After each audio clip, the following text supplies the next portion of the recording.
Subscribe करें Urdu medium channel को और बेल आइकन को दबाएं।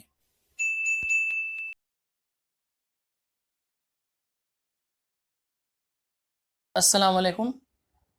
आज के लेक्चर में हम इंग्लिश के सबक हिज फर्स्ट फ्लाइट का पार्ट 2 करेंगे। इससे पहले के पार्ट में मैंने warming up chit chat, Intex question और इंग्लिश वर्कशॉप का क्वेश्चन नंबर 4 तक करा दिया था। आज हम शुरू करेंगे क्वेश्चन नंबर 5 से। Read about the space mission of Sunita Williams. Sunita Williams के स्पेस मिशन के बारे में, खलाई सफ़र के बारे में पढ़िए। Imagine you are going to interview her, और फ़र्ज़ कीजिए कि आप उसका इंटरव्यू लेने के लिए जा रहे हैं। For frame 10 to 12 interview relevant question regarding. 10 से 12 आपको इंटरव्यू के रेलेवेंट क्वेश्चन, जो मुनासिब सवालात हो, वो बनाना है, जिसमें इन पॉइंट्स को आपको शामिल करना है।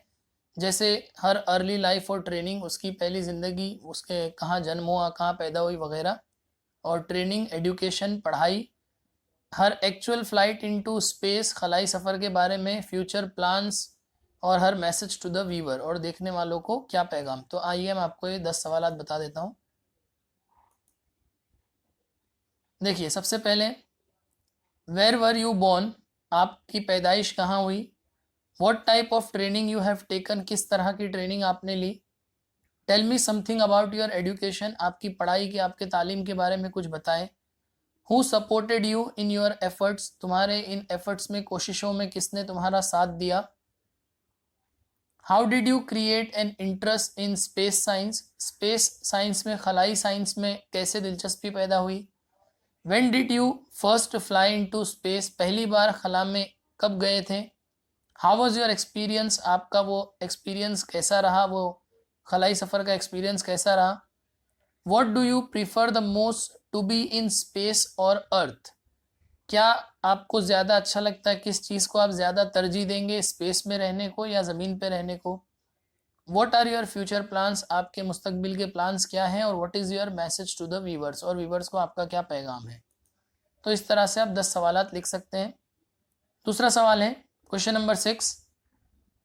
Describe in your notebook the challenges you faced while learning to ride a bicycle, swimming और एनी स्किल, यानी साइकिल या स्विमिंग या कोई और स्किल सीखते वक्त आपको किन चैलेंजेस का, मुश्किलात का सामना करना पड़ा, वो आपको नोटबुक में लिखना है।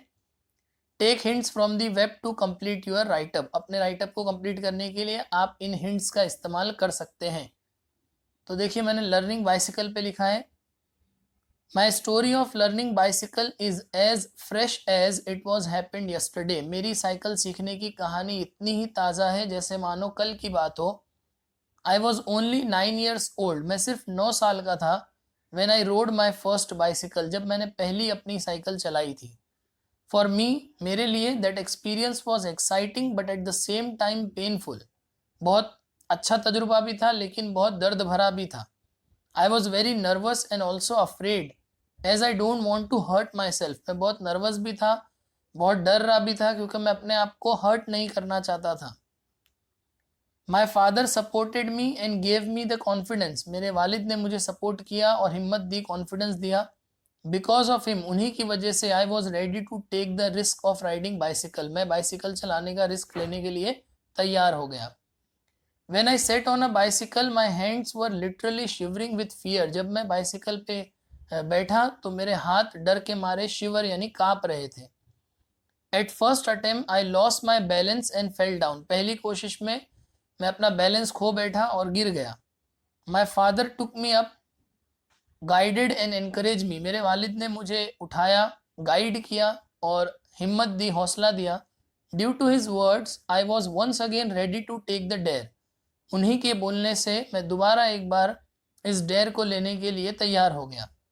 फाइनली आफ्टर सम एफर्ट्स, आखिरकार कुछ कोशिशों के बाद, I learn to ride little bit, मैं थोड़ा बहुत साइकिल चलाना सीख गया। I was very happy, the experience was awesome, मैं बहुत खुश था, मेरे लिए वो एक्सपीरियंस भी बहुत ज़बरदस्त था। Soon I became an expert in riding bicycle, बहुत जल्द मैं साइकिल चलाने में एक्सपर्ट हो गया। And all the credit goes to my father for that, और इसकी जो सारा क्रेडिट है वो मेरे वालिद को ही जाता है। चलिए बच्चों, आगे आपको ये प्रोजेक्ट वर्क दिया हुआ है, तो अगर ये आपको स्कूल से प्रोजेक्ट मिलता है तो ही आपको करना है। इसमें क्या है मैं सिर्फ आपको बता देता हूँ। जैसे लिखा है collect the career option relating to flying, flying से रिलेटेड कौन कौन से करियर ऑप्शंस हैं। Find out the institutes where training of your option is given, जो भी ऑप्शन आपने करियर का चुना होगा उसकी ट्रेनिंग कहाँ मिलती है, उन इंस्टीट्यूशंस का नाम लिखना है, उन अदारों का नाम लिखना है। Find out the detail information about the fees, duration of training and future prospects, उसकी फीस क्या है, कितने टाइम का कोर्स है, क्या फ्यूचर वगैरह उसमें है, ये सारी बातें आपको लिखना है। तो प्रोजेक्ट है ये। और दूसरा प्रोजेक्ट वर्क है कलेक्ट और draw different picture of birds, अलग अलग तस्वीरें आपको परिंदों की ड्रॉ करना है जो आपके अतराफ में है, सराउंडिंग में जो है उनकी, एंड राइट अबाउट देम, उनके बारे में लिखो। Make a chart with some information about each, और सबके लिए एक चार्ट बनाओ। तो ये अगर प्रोजेक्ट मिलता है तो ही करना है बच्चों। आगे आते हैं हम लैंग्वेज स्टडी पे। There are words that have the same pronunciation, कुछ ऐसे लफ्ज होते हैं, कुछ ऐसे अल्फाज होते हैं जिनका तलफ़ुज़ एक होता है, एक जैसा बिल्कुल, बट डिफर इन स्पेलिंग, लेकिन स्पेलिंग उनकी अलग होती है। दे आर कॉल्ड होमोफोन्स, यानी कि बोलने में एक जैसे होते हैं, लिखने में अलग होते हैं, उन्हें होमोफोन्स कहते हैं। मिसाल के तौर पर देखिए यहाँ लिखा है फेयर फेयर, दोनों को बोलने में एक जैसा है मगर मायने अलग है। नो नो, तो sometimes the words have the same spelling and pronunciation, कभी कभी स्पेलिंग भी सेम होती है, प्रोनाउंसिएशन भी सेम होता है, but can have different meaning in different situation, लेकिन अलग अलग हालात में उनके मायने अलग होते हैं, उन्हें होमोग्राफ कहते हैं। For example watch observe, watch portable, timepiece, तो यहाँ पे वॉच का एक जगह मीनिंग ऑब्जर्व है, मुशाहिदा करना, एक जगह पोर्टेबल टाइम पीस। तो कहने का मतलब बच्चों यहाँ पर यह है कि होमोफोन्स में क्या होता है, प्रोनाउंसिएशन यानी तलफ़ुज़ सेम होता है, पढ़ा जो है वो सेम जाता है लेकिन लिखा अलग जाता है। यहाँ पर पढ़ा भी एक जैसा जाता है और लिखा भी एक जैसा जाता है, लेकिन मायने अलग होता है, उसे होमोग्राफ कहते हैं। अब यहाँ पे देखिए लिखा है बी में भी होमोग्राफ की मिसाल है, जैसे फेयर, तो not very good, not very bad. फिर एक फेयर का मतलब है एग्जीबिशन, मेला, जो जहाँ पे सेल वगैरह लगती है वो। एक फेयर का मतलब होता है रंगत, जो हमारी स्किन टोन होती है, सांवला कहते हैं जिसको, या गोरा भी कह सकते हैं थोड़ा सा।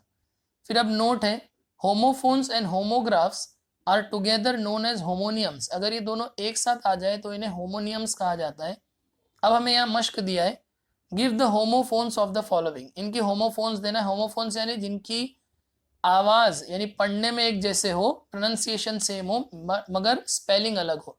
तो देखिए ब्लू ब्लू, बेर बेर, बीट बीट, टू टू, सन सन, ये लिखने में अलग है, पढ़ने में एक जैसे हैं। अब दूसरा सवाल है find from the lesson the homophones of the following, अब लेसन्स में से इनके होमोफोन्स ढूंढना है। तो जैसे सी का सबक में सी लिखा है wood would, there their, scene seen, own own, I eye, peace piece, threw through, hands hands, knot not. तो इस तरह से ये होमोफोन्स हो गए। अब होमोग्राफ्स हैं। Explain how the underline homographs differ in meaning, अब ये जो अंडरलाइन है इनके मीनिंग कैसे अलग है। तो देखिए पहला है he saw his two brothers, उसने अपने दो भाइयों को देखा, यहाँ पे सॉ जो है ये देखना वर्ब है। The wood cutter cut the weaken branch with his sharp saw, यहाँ पे वुड कटर ने क्या किया, जो कमजोर शाख थी उसको अपनी तेज सॉ यानी आरी से काट दिया। तो यहाँ पर यह आरी नाम के लिए इस्तेमाल हुआ है। दूसरा है the bird injured his wing, परिंदे ने अपने विंग्स जख्मी कर लिए। तो यहाँ विंग्स जो है ये उसके पर यानी कि part of the birds body है, यानी उस परिंदे के जिस्म का हिस्सा है उसके पर। He lives in the C wing of the building, वो बिल्डिंग के सी विंग में रहता है। अब यहाँ पे ये जो विंग है वो बिल्डिंग का सेक्शन है।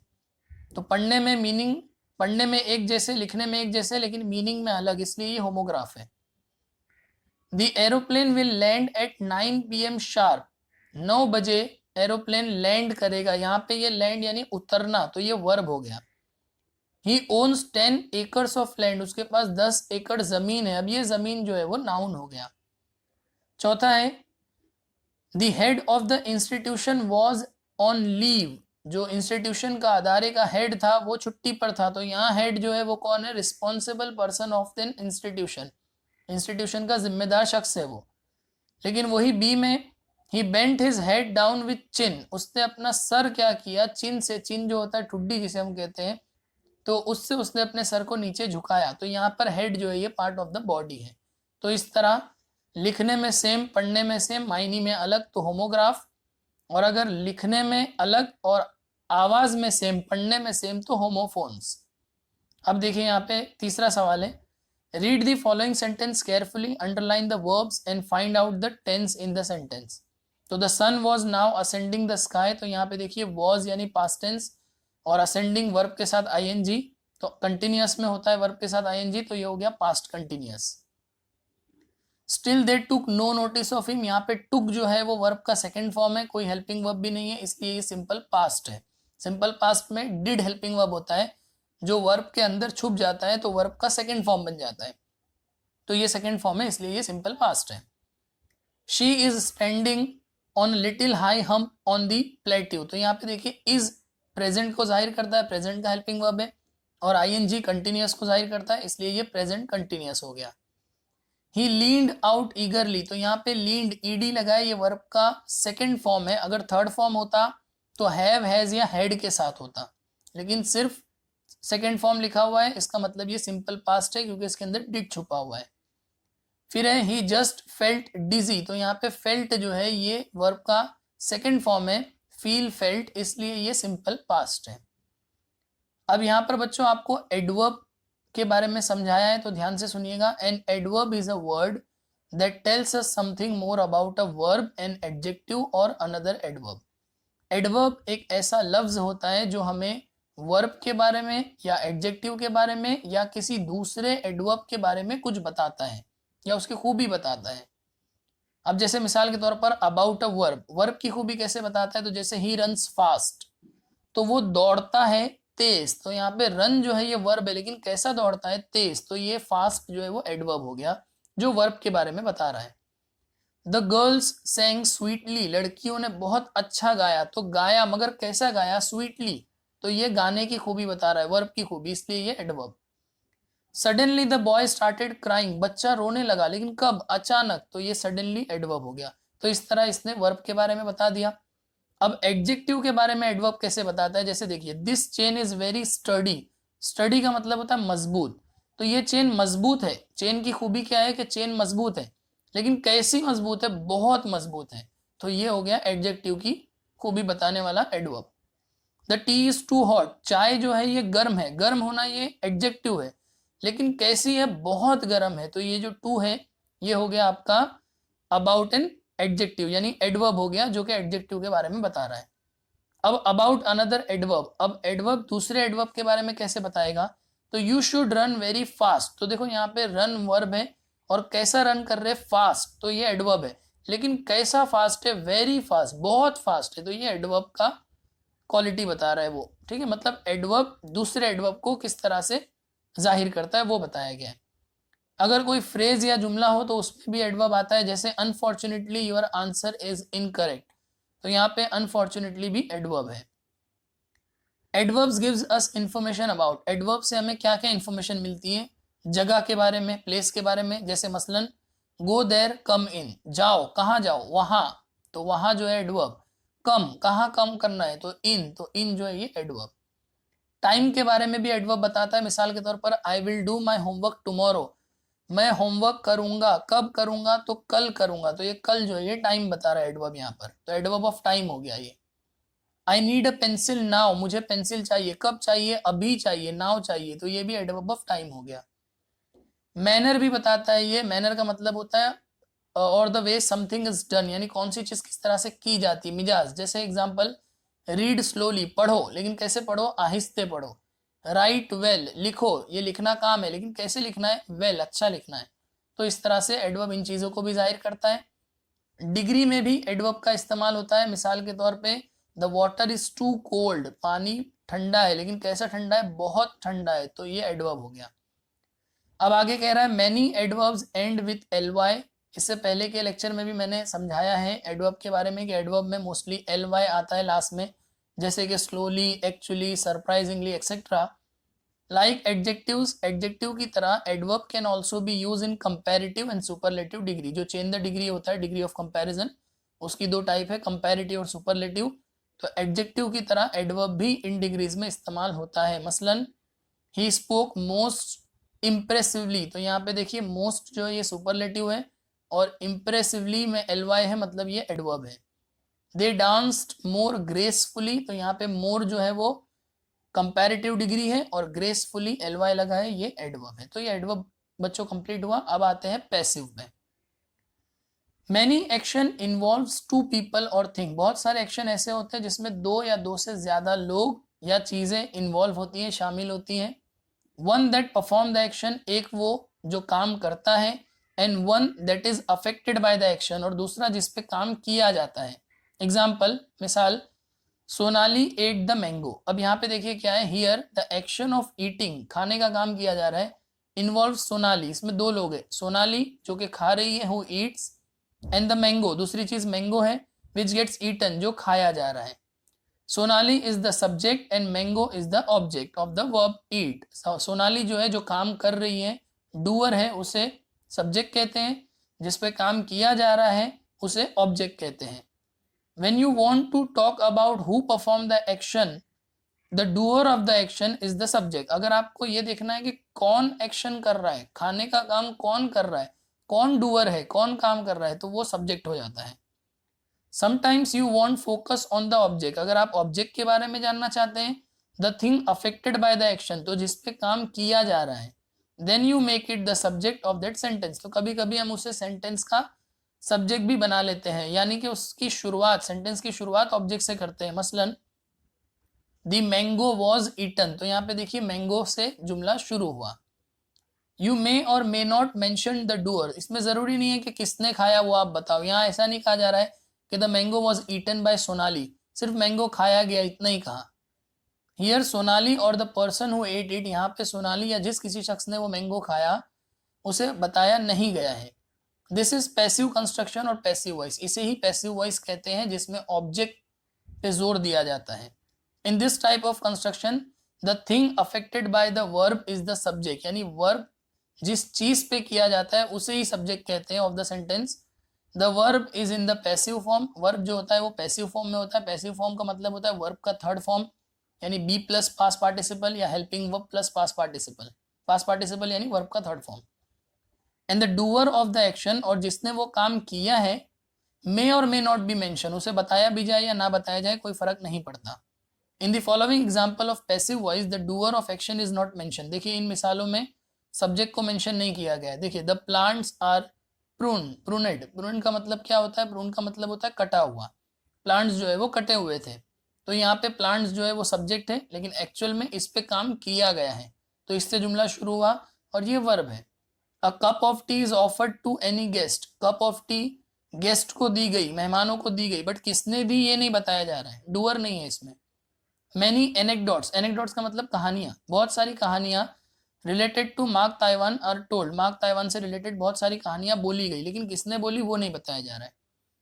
If we wish to mention the doer in passive sentence, अगर हम चाहें कि डूअर को भी बताया जाए पैसिव सेंटेंस में, we mention it by adding by before it, तो नाम लिखने से पहले, यानी डूअर का नाम लिखने से पहले हम बाय लिखते हैं, तो बेसिकली ये चेंज द वॉइस का पैसिव फॉर्म है। Example, this pen was given to me, ये पेन मुझे दी गई, किसने दी, बाय माई आंट, तो ये आंट जो है वो, मेरी आंटी जो है वो डूअर हो गई यहाँ पे। एक नोट लिखी है, note that only transitive verbs can be used in the passive voice, passive voice में सिर्फ ट्रांजिटिव वर्ब्स यूज होते हैं। अब ट्रांजिटिव वर्ब्स क्या होते हैं, ट्रांजिटिव वर्ब्स उन वर्ब्स को कहा जाता है जिसको अपना मायने मुकम्मल करने के लिए ऑब्जेक्ट की जरूरत होती है, जब तक ऑब्जेक्ट ना आए उसका मायने मुकम्मल नहीं होता। मैं एक मिसाल देता हूं, जैसे ही वॉज वॉचिंग, तो यहाँ पे वॉचिंग जो है ना ये ट्रांजिटिव वर्ब है, मतलब वो देख रहा था, तो यहाँ पे जुमला मुकम्मल नहीं है, क्या देख रहा था, तो he was watching a television, तो टेलीविजन के आने से वर्ब का जो मीनिंग है वो मुकम्मल हुआ। तो ऐसे वर्ब को ट्रांजिटिव वर्ब्स कहते हैं जिसको अपने मायने को मुकम्मल करने के लिए ऑब्जेक्ट की ज़रूरत होती है। तो बच्चों इसी के साथ हमारा ये पूरा सबक मैंने आपको समझा दिया।